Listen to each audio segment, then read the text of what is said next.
Good morning. It is Let It Go and Let It Grow, and it is Friday coming into the end of August and coming out of that beautiful eclipse moon last night. I didn't have a chance to stay up and see the eclipse. We did have a good view from Nova Scotia, but it happened at 12 a.m., and I'm not the type of person to stay up when I have to get up the next day and work super late. But I was out with a friend last night. I do a monthly float. We go to float tanks, and that was our night last night. So driving home, I did get to see the beautiful moon being kissed by just flying over clouds. There were just misty clouds going around the moon, and it was absolutely stunning to be able to spend a little bit of time with her on the drive home watching that. So Let It Go, Let It Grow today is going to be very interesting reading. I shuffled the cards and picked them, and we got the Five of Cups, which is perfect for this eclipse energy as a Let It Go and Let It Grow. We've got the Ace of Cups. I love how when it works out like that you just get that affirmation of the energies that are happening around us right now. So the Five of Cups is emotion, intuition, relationships, grief, healing, love, and the heart. They're water signs, and Let It Grow is the Ace of Cups. They're water signs. Five of Cups is Mars and Scorpio, and the Ace of Cups is pure water energy of all the signs: Cancer, Scorpio, and Pisces. So there's a tremendous amount of water in today's reading, a lot of emotion, and that's exactly what we are needing this time period, and especially, this week.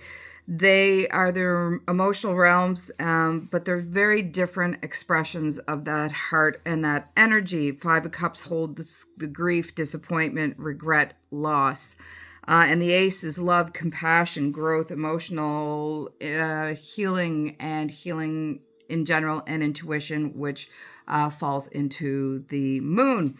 And with the partial lunar eclipse that we've had, it feels especially powerful to acknowledge this and all of the emotions that have been flowing through us the last couple of days in this week, not fixing or bypassing, but allowing ourselves to just feel that emotional landscape of what an eclipse is. There has been a tremendous amount of emotion moving through this week, and grief is certainly a part of this journey.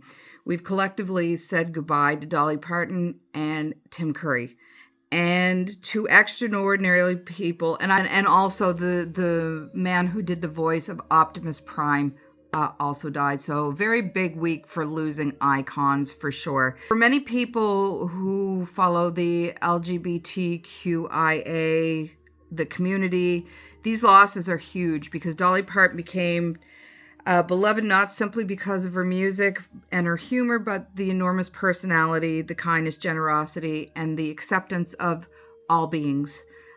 She was an encompassing figure to all communities, all races, colors. People were people to her, and that was beautiful. And then Tim Curry's unforgettable portrayal of Dr. Frankenfurter in the Rocky Horror Picture Show became something much larger for a large group of us. I can remember being a teenager. We used to go see the Rocky Horror with all of the props, all of the time.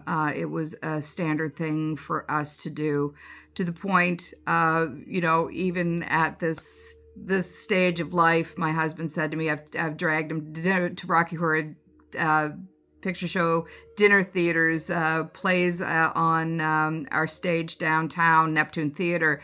I have dragged him to all that is Rocky Horror. Not his jam at all, but he comes, and I've dressed up as Magenta for a few of these events. Not his jam at all. But he humors me and has come with me. And he even said a couple of years ago, I'm done with Rocky Horror. If there's ever something else going on, try to find somebody else to go with you. And I totally get it. It's not for everyone. And my brother did a mean Frankenfurter. He dressed up as him a couple times for Halloween. So for generations, people felt different, unconventional, and outside the expected boxes. Rocky Horror created this place where being different could actually be celebrated. So this has been an interesting and tender week for the collective grief. And then the card, Five of Cups. The grief is followed by the Ace of Cups. So there is a lot going on with the grief and opening back of that heart, letting go of grief, acknowledging it, heavy eclipse energy. And these feelings are really, really worth paying attention to do. So let it go. Five of Cups is Mars in Scorpio. Let go of believing that grief has a timeline. Grief is not... there is an arc of things you're supposed to feel with grief, and then there's the reality of grief. I often joke with people, dark humor has gotten me through a lot of my life and a lot of what I've been through. And one of my jokes is, after my family died, is I don't speak another language, but I am fluent in grief. So grief is something that I have walked beside and picked myself back up and learned to hold grief's hand. And it is knowing that there is no timeline and timetable for this, and you're all over the scope. Some days you feel fantastic. Some days you feel like you're just not going to be able to continue on.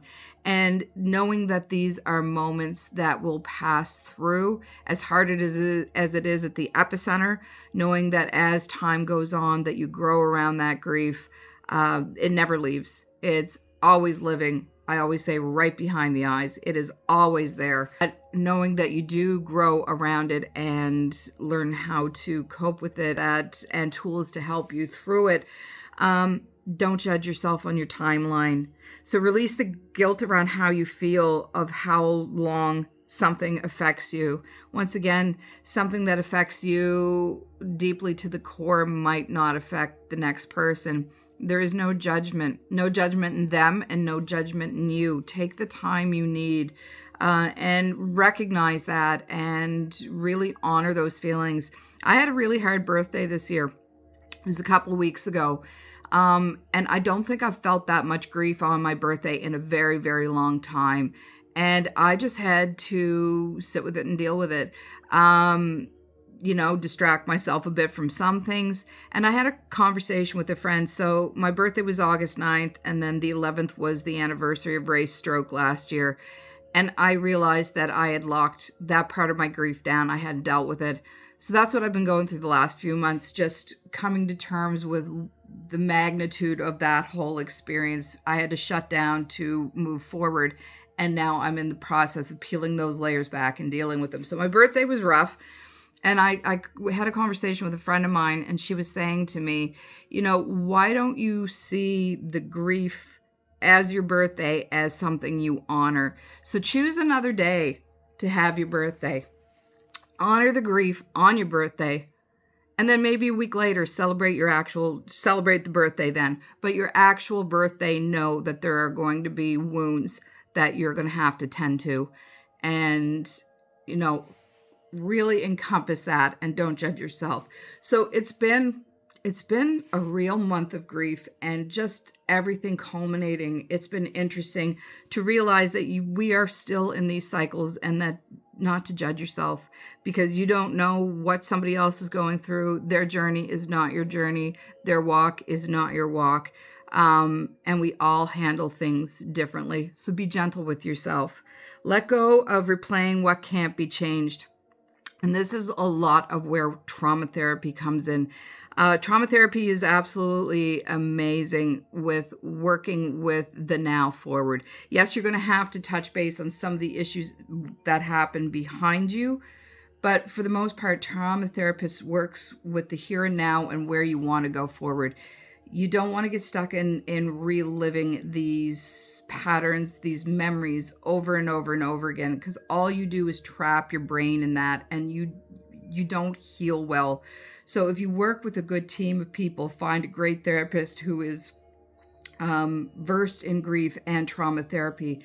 They can help you piece your life back together and walk you forward. giving you tools, experience, and ways to help you not become whole, because you're never whole. There is, I think it's called wabi sabi in a Japanese tradition. That's not the technical name for it, but it is pottery that cracks. And when that pottery cracks, what they do is they fuse it back together with gold. So when they do that, this broken piece of pottery is now an incredible piece of art. And that's what we are. Our cracks sewn back together with our own love is the way that you can walk forward and make yourself, not whole, but a whole different you. And filling these cracks in with your light, with your love for yourself, and with your ability to move forward, you encompass that beautiful piece and tapestry of artwork that you have become through your life. So embrace that. And as I said, don't live in that past. Don't live in those memories. They're going to come up, but sit with them. Don't relive it over and over and over again. And allow yourself to grieve with what was lost without losing sight of what remains. And this can be hard at times, taking stock of what you have, who is still around you. There was times I used to say all the time, I don't have any family, they've all died. Well, that's technically true. My nuclear family, my home family, my mom, my dad, my sister, my brother, yes, they have all passed. That is truth. What is false in that statement, I have no family, is I have a niece and a nephew. I have two great nephews.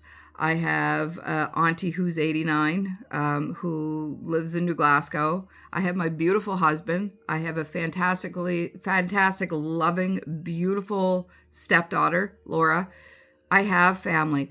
But when you lose that nuclear base, which is your history, your memories, your compass, your safe space, for me anyway, some people's families are extremely complicated. I was truly blessed and lucky to have an incredible family. So, to lose all of that, the memories, not being able to share memories back and forth with the family was extremely difficult. And that puts blinders on and makes you feel that you don't have support. You don't have family. And that isn't true. I do have family, and I have to be grateful for what I've got, instead of plugging into everything that I've lost, because I've got so much now. I've got experience that I would never have, and I've got a career and a projection forward that would have never happened had my family still been here. So their deaths have led me on an incredibly beautiful healing path where I now get to help others. Grieve without losing sight of what's left behind for you. Release the belief that moving forward means leaving what you have loved behind. And you don't leave them behind. They're with you always. They're here. They're always here. So in the Raven Dream Tarot, the imagery of this card is powerful. A mother raven has lost 4 of her offspring.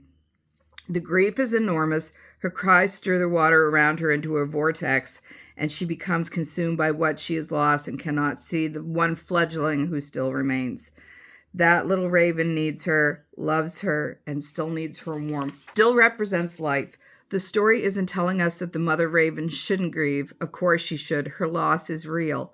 Instead, it is gently reminding us that grief can sometimes narrow our vision until the loss becomes the only thing we can see. So that's exactly what I was just talking about. Shutting yourself down in your own perceptions and realizing that there is a much bigger picture, but you have to get through the tunnel vision first before you come into a state of allowance to allow yourself to open back up. For Cancer, Scorpio, and Pisces, this card feels particularly emotional. Your nature understands the depths of the feeling represented by the cups, but the 5 of Cups asks you not to confuse the feeling deeply with remaining submerged in the grief forever. You are also allowed to eventually lift your head above the water. Both can be true. So we are coming into pure water energy. Let it grow. Ace of Cups. So we're growing into compassion today, emotional openness, allowing love to enter places that grief has made tender. Trust your intuition and allow yourself to experience happiness without feeling guilt for it. Make room for new emotional and spiritual experiences. And most importantly, let your heart remain open. So with this big full moon, it's all about trusting that intuition and guiding yourself with that intuition and gut feeling both at the same time. You want to allow yourself to feel happiness again without feeling guilt. And that takes some time. I know I had a hard time at the beginning. My mom died in 2006, but I lost my sister and father 6 weeks apart in 2017. And then 10 months later, my brother died. So there was a lot of guilt around allowing myself to go out and have fun again. Like, how dare I? But they, on the other side, would so want me to succeed and walk forward and embrace life and move towards a better life. They don't want you stuck. They absolutely don't want you stuck.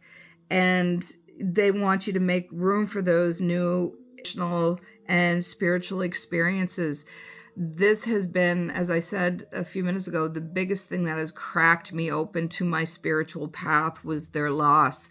So that is a blessing in disguise, still hard to deal with, but has opened my life in so many different ways. And to let that heart space open again, to let your guard down, to allow yourself to love again, to allow yourself to feel again. And I was very lucky to have Ray by my side, but he felt this. I locked myself off. I had no choice but to. I went into survival mode. So to slowly let that heart space open and rebloom again, to slowly trust yourself enough to love again and trust yourself to love life and plug back in was very, very difficult and challenging. And then I got really, really sick in 2022, which led me down a whole other path. Combined with the spiritual tools, working with the deaths of my family, and then getting ill and needing stronger tools to crack myself back open and want to plug back into life. It is very, very hard to sometimes plug into that heart center, but letting yourself do it is very, very rewarding. And it's made me a much softer person, more compassionate person. Not that I wasn't compassionate before, but I could, there was a hard edge to me. There was a side you did not want to mess with, and I don't see her much anymore, which is lovely.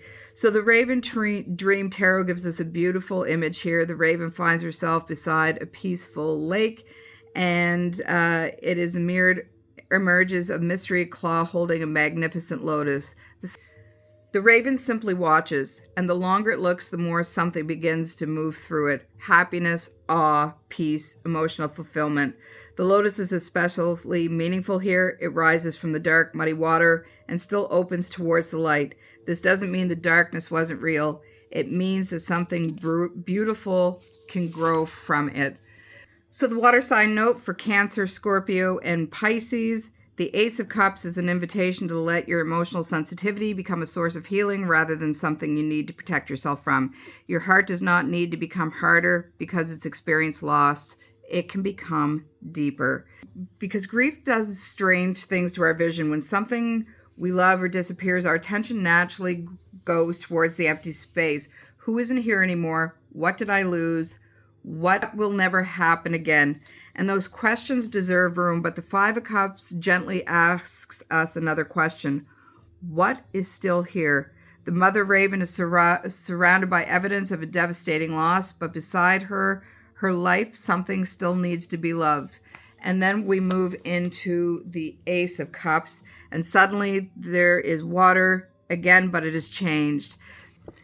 So then we have the Ace of Cups, and there is still life. And perhaps that's especially meaningful during this week with so many people grieving, people that they never even personally knew, but who nevertheless became a part of their lives. And that's real grief too. Someone's art can accompany us through decades.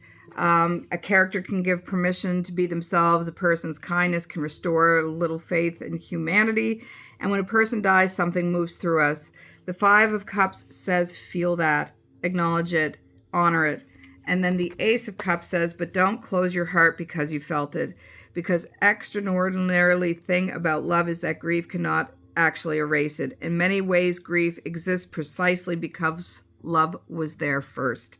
And perhaps beneath this lunar eclipse, that's enough. We don't have to figure everything out. We can simply allow something to move through the emotional waters. Suddenly there again is the water, but it's changed. In the Five of Cups, the water is the vortex of grief, and in the Ace of Cups, the water becomes the tranquil lake. Same element, completely different relationship. And from that water, the lotus arises. And that feels incredibly important because healing doesn't necessarily mean grief disappears. The Ace doesn't tell the Five of Cups, enough is enough, get over it. It says, there is still love here. Find it and embrace it. There is still beauty. There are still relationships. There are people who need you. There are things that will still make you laugh until your stomach hurts, and songs you haven't heard yet, and people you haven't met. Today's message is let yourself grieve what has been lost, but remember to turn occasionally toward what remains. There is love still here. There is beauty still here. There is life still here. And somewhere beneath the surface, something new may already be preparing to bloom. So what loss has been asking for your attention lately? Can you honor your grief without asking it to disappear, and then gently look through it and around it and ask, what is still here? What love remains? What part of your life still needs your attention, tenderness, and care? And what might begin to bloom again if you are allowed your heart to open? And that feels complete for today. So I will see you next week. Bye.